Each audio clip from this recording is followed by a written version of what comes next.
What does a small country do when it lives beside a giant superpower? Vietnam might have found that answer. After visiting China, Vietnamese leader Tô Lâm now has come to India and he has signed various agreements spanning all across defense, strategic, and economic cooperation. So, what is this particular visit, or why is this particular visit of Vietnamese leader to India significant? How India is going to play an assertive role as far as the Indo-Pacific region is concerned? How Vietnam is trying to delicately balance two powers, India and China, for its benefit? And what is the bamboo diplomacy, a term that largely is associated with the Vietnam's core principle of conducting international relations and foreign relations? This all question we are trying to understand, will try to discuss in this particular video. To first give you background of this context, Tô Lâm, who recently became both General Secretary as well as the State President to Vietnam, has visited India. The first foreign visit, as obviously it was Beijing, because this is a general trend we can see. Every Vietnamese leader after taking oath of office first visits to Beijing, because in China and Vietnam had a long historical partnership, and we can say it is also one of the most important economic partner. Second major visit is to New Delhi, and India and Vietnam in this particular visit have upgraded their relation to what is referred as enhanced comprehensive strategic partnership.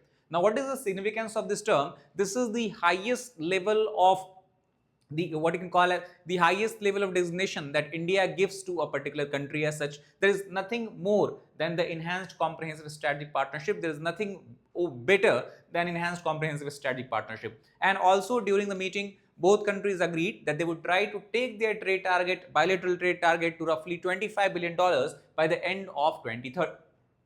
Now, first, let us try to understand that China, why though Vietnam and China have several disputes related to the control over the islands and the entire South China Sea, why it has turned out and become Vietnam's unavoidable neighbor.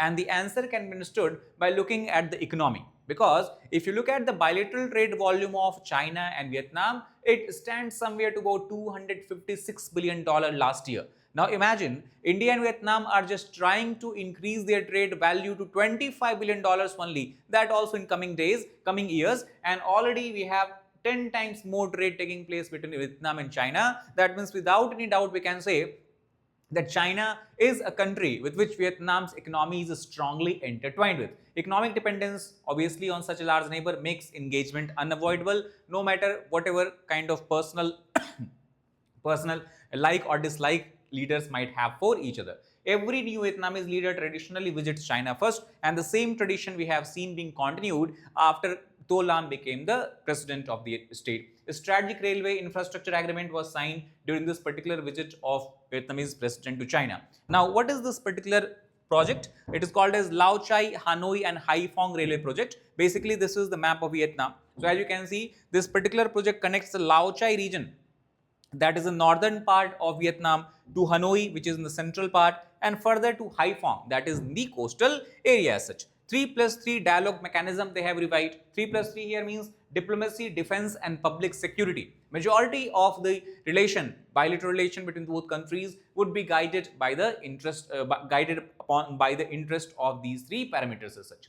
Now, why Vietnam perceives China as a threat? And the answer can be found if you go back in the history. It was the year 1974 when China seized the Paracel Island from the South Vietnam.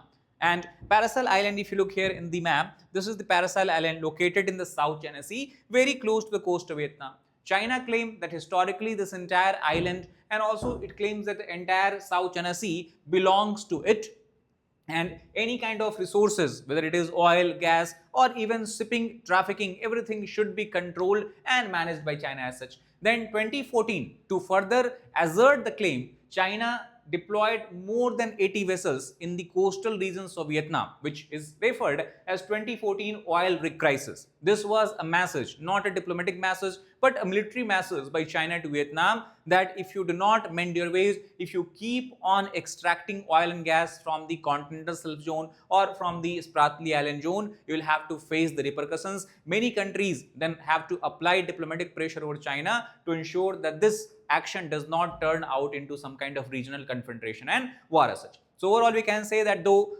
China and Vietnam enjoy a very high value of trade partnership, still the ongoing dispute in the Spratly Island are kind of putting a spanner in the relationship. China continues asserting the 9-line claim, as we have discussed before, claiming control over the entire South China Sea as its historical right.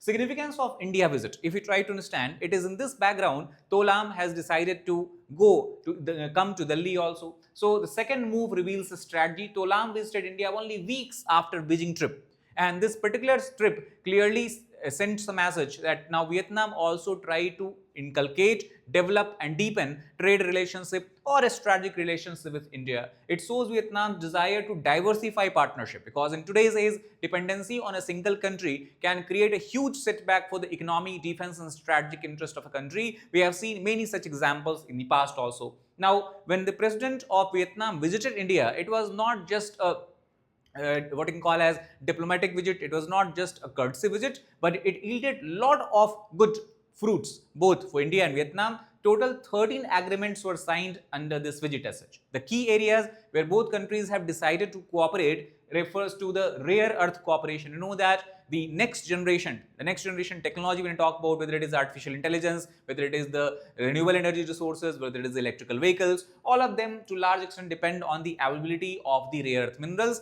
That's where both countries are trying to work together. Digital payment system is again a common area where both countries seems to have converging interest. For example, India has taken a leap in ensuring digital payment that is being used by millions and millions of people all across the country, as well as many people even outside of India as such. Many countries such as Singapore, United Arab Emirates and other countries also have begun to use the digital payment system of India. Healthcare regulation is another sector where both countries seem to be interested in developing partnership. Education and academic exchanges are also on the anvil. Sister city partnership also we have seen being signed between Mumbai and Ho Chi Minh. Ho Chi Minh we can say is similar to financial center of Vietnam. It is also referred by the old name of Saigon. Hanoi is the capital, but financially we talk about economically if we talk about Ho Chi Minh city is where majority of Vietnam's economic interest lie.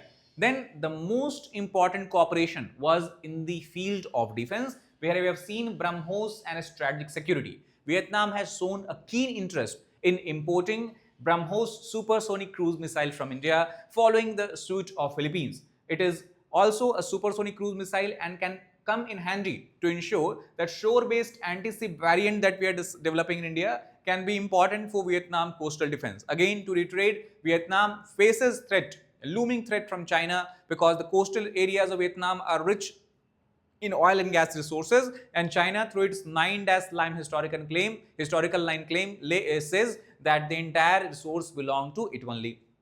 Estimated deal value, if it comes to fruition, would be around $630 million. It would be advantageous to Vietnam also, as well as it will also increase the footprint of India as far as the defense export in the East Asia, Southeast Asia region is concerned. Now, why BrahMos matter? It is not just a single missile deal, but it clearly gives a message, and it shows that India is emerging as a regional defense partner, and many countries in the Asia and Southeast Asia are trying to develop now deeper relations with India as far as defense sector is concerned. Philippines, for example, as we discussed, purchased BrahMos in 2022. Vietnam is expected to follow, and these countries can be an example for the other countries of the region who would also try to purchase and try to buy this missile system. Coastal defense against naval pressure, that is the reason why Vietnam is interested in this missile, because if you look here, this is Vietnam, and this side we have the Gulf of Tonkin. On the other side, if you look, you have the China. So not only China is militarily powerful, not only China and Vietnam have we can say conflict with reference to the territorial control over South China Sea, but also China is geographically very, very close to Vietnam. We can say China has a huge land border and a long coastal border with Vietnam, and that's why Vietnam has to ensure that its coastal areas are protected all the time against any perceived threat in the future. Strengthens deterrence in the South China Sea, because if any attack or military adventurism is carried out by China against Vietnam, China can understand that there would be a risk and there would be losses from Vietnam side to Chinese side as well due to the attack by Vietnam. Vietnam's bamboo diplomacy. This is a term that has interested a lot of people across the world, that why the core foreign policy of Vietnam is referred as bamboo diplomacy. Now, first of all, the term itself was given in year 2016 by Nguyen Phu Trong, who is a stalwart leader of Vietnam, longest serving general secretary of the Communist Party of Vietnam, and he basically said that Vietnam should act like a bamboo. How as a bamboo? So first of all, like bamboo has deep roots, Vietnam should also be deeply rooted in its culture, in its tradition, in its understanding of the historical legacy. Flexibility under pressure. Vietnam should not break under pressure, rather it should bend based on whatever or wherever its interests lie. And third, it should try to avoid rigid alliances. It should be flexible in deciding with which country it want to cultivate relationship, with which country it want to strengthen relationship, and with which country it want to overall dilute the relationship. And this all characteristics are rooted in a practical strategy, not some lofty ideological goal that makes it much more attainable for the people as well, for the leadership as well. So overall, the message from bamboo's diplomacy is simple for Vietnamese leadership, that Vietnam's leadership should try to diversify international partnership. And the visit of Tô Lâm to India can be considered as one of the example of it. Second, Vietnam should also not try to be in a particular group, should not try to be part of a major defense alliances. Rather, it should balance major powers without dependence upon one. So you have to reduce the dependency on a country. That's what Vietnam is trying to do. Economically, it understands it is strongly dependent on China. As you can imagine that whatever trade, bilateral trade it has with China, that is lesser, that is actually more than the trade it has with India and US combined. So that's how we can understand how economically exposed Vietnam is to China. That's why it is also trying to reduce dependency there. And overall, global balancing strategy Vietnam is trying to adopt. And in the recent years, we have seen, apart from China, Vietnam also has tried to develop relationship with India, US, Japan, South Korea, and Australia here. With all of these countries, Vietnam maintains a comprehensive strategic partnership. That means partnership is not only restricted to a particular sector, it spans almost across the entire gamut of sectors as we have. The goal is simple: to preserve the sovereignty of Vietnam. It should not be pressurized to compromise with unity, integrity, sovereignty as such. It should reduce its strategic vulnerability, as we have seen that by tying up with India, by trying to import BrahMos missile system, Vietnam is trying to further make it costly for China if it want to attack or if it try to attack Vietnam in future. And overall, it also helps Vietnam in maintaining diplomatic flexibility based on the need of the hour. Now, the question is that what India offers Vietnam, why Vietnam would be interested in developing a stronger partnership with India, and the answer is in one line. India offers comfort without coercion. India never uses tactics, military tactics, or we can say kind of hard power tactics to ensure that countries bend to its will. No territorial dispute with Vietnam, that is other positive things. India and Vietnam do not have any territorial dispute, they do not have any shared boundary as such, so there is no reason that in the future relations can turn sour. No belt and road pressure. China, for example, has developed massive infrastructure projects in many of the countries of Asia, and many of these countries then have fallen in the debt trap of China. And that is something which Vietnam can avoid if it develops relations with India. Third, no military alliance obligation. India does not want Vietnam to be part of a defense bloc, that it does not want to sign some military pact that, for example, something like we can say regional pact like NATO or what Pakistan and Saudi Arabia have signed with each other. So overall, the relationship that we and Vietnam enjoy, India and Vietnam enjoy, is very much consistent with the Act East policy of India. We know that in 2015, Government of India has broadly explained its Act East policy, where it wants to develop a strong bond with the countries of Southeast Asia, including Vietnam, both in economic sense as well as in the sense of cultural cooperation. Plus, at the same time, we are trying to strengthen people-to-people ties between the India and other countries. So overall, what we can say, the strategic outcomes of this visit is clearly reflected, as India seems to have a greater role now in the multilateral forums as well as regional forums. And also there is a common point of convergence. India, Vietnam both believes that as far as the regulation and the control over the international water is concerned, it should be strictly as per United Nations Convention on Laws of Seas signed in 1982. Plus, any maritime dispute between countries should not be solved by military means. It should be solved as per the diplomatic diplomatic avenues available as per this particular convention.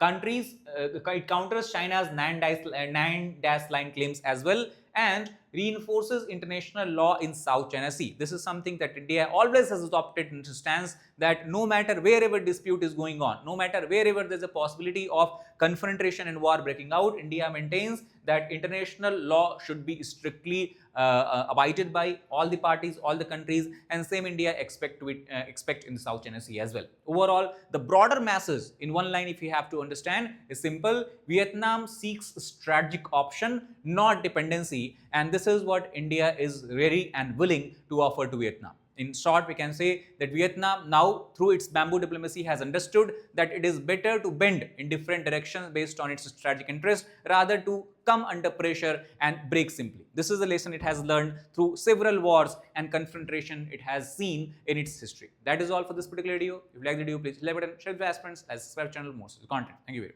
much.